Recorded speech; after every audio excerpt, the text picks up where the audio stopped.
Alright, we're back on the 2012 Fiesta. I pulled the battery box and stuff out of it, unbolted the computer from the side of the battery box, and now we're down inside the box itself. There's a 10 mil bolt right here, and then there's a 10 mil bolt over on the side back here. There's a post, and then this box basically slides up and you can flip it over out of the way.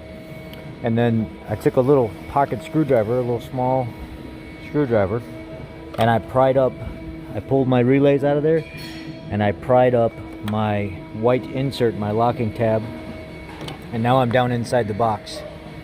And you can see the low beam headlight terminal that rotted out, and you can see a little bit of rot on this one as well, so I'm going to replace that one also while I'm there. I'm going to do this wire and this wire. This is just a little surface stuff on that one, so I'll clean it up. If you didn't catch last night's video, you need to go back and watch last night's video where I talk about this more in depth. But this is the repair. And the new updated terminal pieces that go in there. Your Siemens relay, your Ford's relay is F5TZ 14N089 Bravo. And then your terminal numbers for KU2Z 14474A. And that's these big terminals, or the three in a row. I'll show you a quick picture real quick. I'm not going to go through them. You can do that on your own.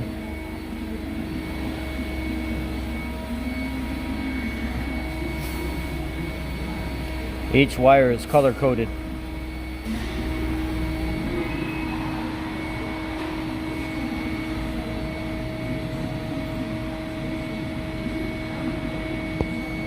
And this is for the 19B22 recall that should have been done within the last year, but now 2 days before, or 1 day now before it expires and Ford's not going to pay for it anymore, then people decide to come in. That's the kind of stuff I'm talking about. When people get themselves into a situation like this, and it's on them. The manufacturer says we're going to pay for it, but then you wait to the last minute to get it done, and I bet you an influx of people is going to be coming over the next week like, hey man, what's going on? Well, they were going to pay for it 100%, but you didn't make the time to get it fixed. At least these people came in right before. Alright, you can see I just finished the second one here. I'm going to slide it back up into its spot. This one here, I got as clean as I could. Installed a new one. I'm going to blow it out and spray some cleaner down in there, hoping I can get the rest of that off the plastic. That green fuzzy you see down there, that's on the locking tab, so I'm going to have to clean that off with a little bit of a spray jet on like brake clean or electrical cleaner. This one here I had to pull out as well because it was rotten, and that's this one right here that I'm going to slide back in. So I put a crimp block in the center, Ford's crimp block, the little ribbed, and then heat shrinked over it. It's the stuff that actually grabs and pulls the wire in when you compress it. Where is it at?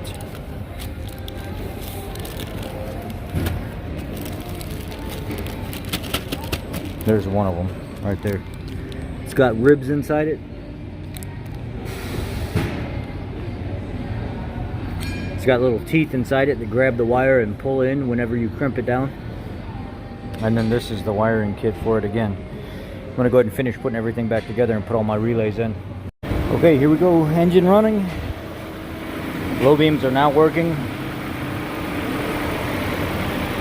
Everything's back to the way it should be.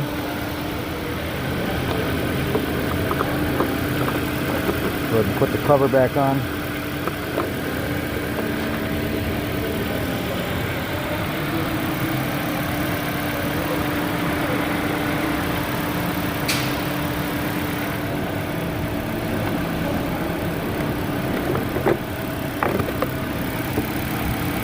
Nice and clean now compared to last night.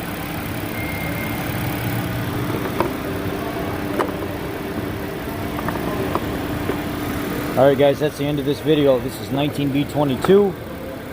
Customer made it 1 day before this was going to expire in time. And now I'll release the vehicle to them. And the next time, if it happens again, unfortunately, they're going to have to pay for it. What I need to do is I need to go find some thin foam strips and line this box, the TSB says, and I don't know where I'm going to find those strips at, but they want you to line this with some thin foam before you put it back on there to help seal it better. But that's ultimately the end of this video. That's the important stuff. It's all done, taken care of, and yeah, thanks guys, be blessed. Subscribe to the channel. Remember to give this video a thumbs up. Send it through before I showed you guys what I did with the fuse box, but this is the seal that I made for the fuse box. I didn't think this was the important part, but I went and found some rubber stripping, and I super glued a rubber strip all the way around the base of it, about a 1/4 inch thick, and then I siliconed around that to seal it off and help hold that rubber strip. And I'll let it sit here and cure, so now at least these people have some kind of weather seal around their fuse box when it goes back together. I think it looks pretty good. Not too shabby. For a quick 10-minute deal, not even 10 minutes, probably more like 5 to 6 minutes.